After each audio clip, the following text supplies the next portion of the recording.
Jordan Keller didn't move to Willowcrest Estates for luxury. He came for silence, for a life where mornings didn't begin with sirens and nights didn't end with paperwork under fluorescent lights. After 12 years as an emergency paramedic in Atlanta, he'd seen too many families lose someone they thought would live forever, including his own.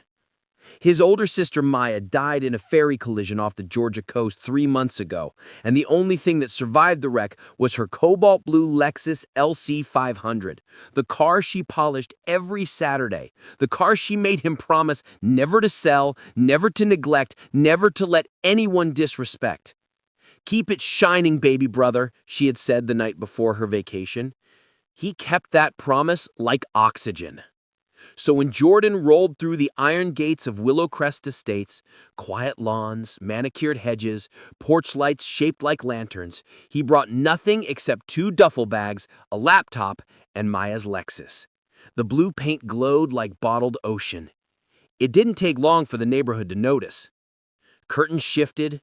Someone whispered, "That car must cost more than my mortgage." Another resident tapped her husband, eyes wide. "Is that a celebrity?"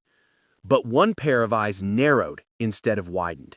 Madeline Groves, HOA president, self-appointed queen, curly blonde hair arranged like a magazine cover, and her trademark bright pink blazer even in summer heat, stared at the Lexus like it had insulted her. She stood beside her town council husband's Audi, jaw tight, clipboard clamped to her chest.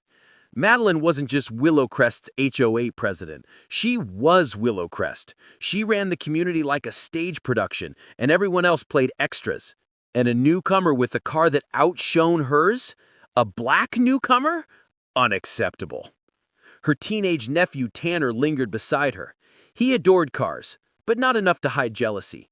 His own ride, a silver Dodge Charger with exhaust tips louder than its engine, suddenly looked like a toy parked beside Jordan's Lexus. Jordan parked in his assigned driveway, nodded politely to Madeline and Tanner. Madeline didn't nod back. Days passed peacefully. For Jordan, that meant coffee on the porch, checking in with his mother, polishing the Lexus until it gleamed like Maya's smile. He still heard her voice sometimes, in the hum of the engine, in the shine of the hood.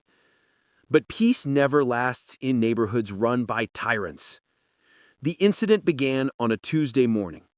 Tanner, rushing late for school, hopped into his Charger, reversed too fast, and clipped his little sister Ellie, a small, bright-eyed 9-year-old carrying her backpack.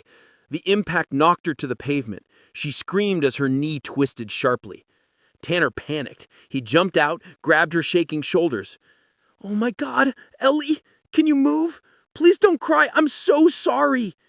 Her knee ballooned instantly. One wrong move and she gasped in pain.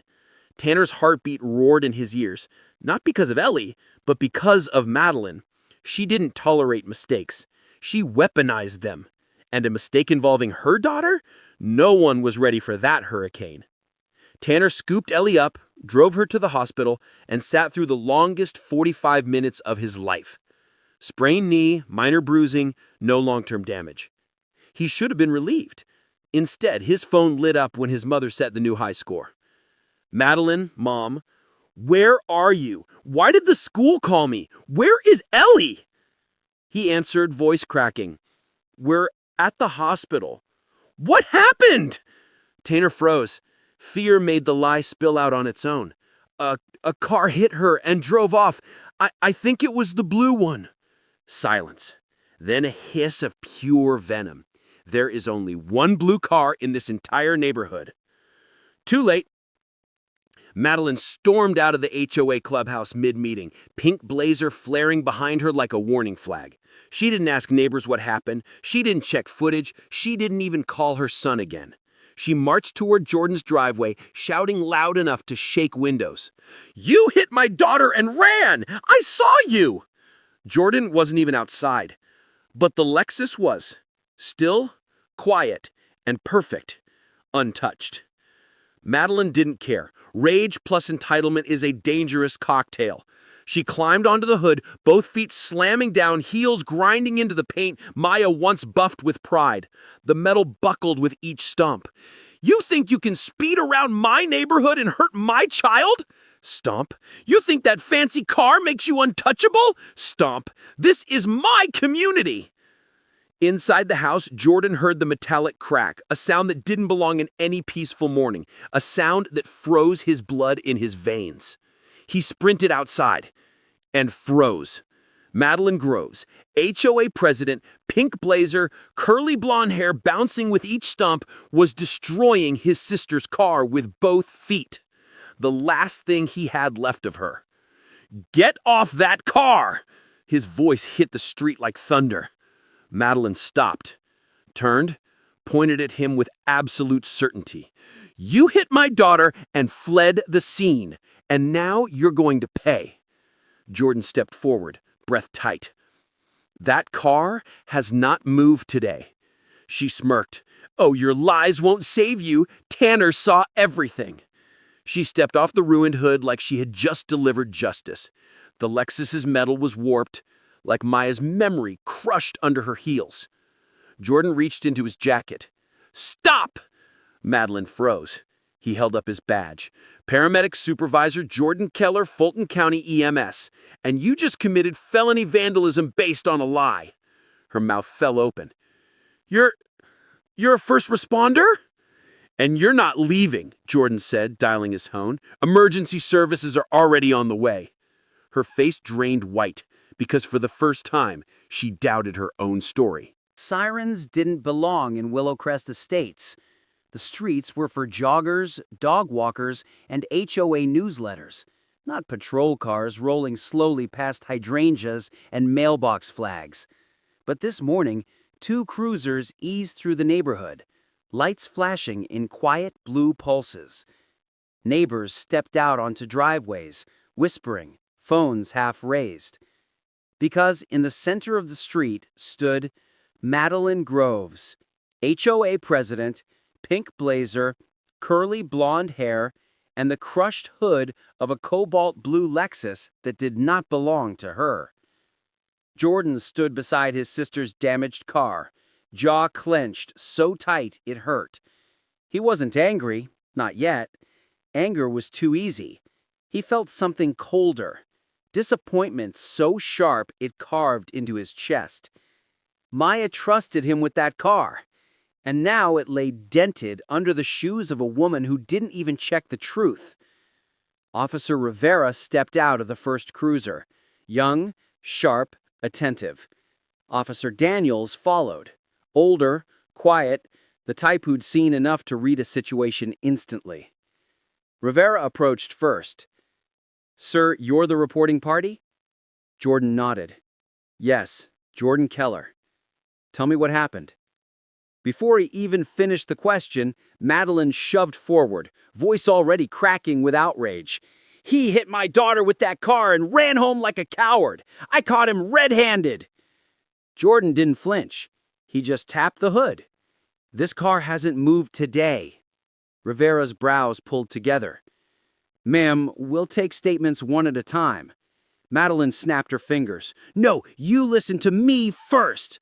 I run this neighborhood. I saw him speeding yesterday. I saw him driving dangerously. And today, Tanner saw him hit my daughter with this car and flee. Kids from 3 houses down froze mid-bike ride. Daniels turned, calm but firm. Where's your witness? He'll be here, she spat. He better be, Daniels said. Jordan didn't raise his voice. He didn't need to. He pulled out his phone. Officers, here's the porch cam feed. It records continuously. Rivera stepped closer. The screen lit up. Timestamp, 6:12 a.m. Lexus parked. 6:45 a.m. Lexus parked. 7:20 a.m.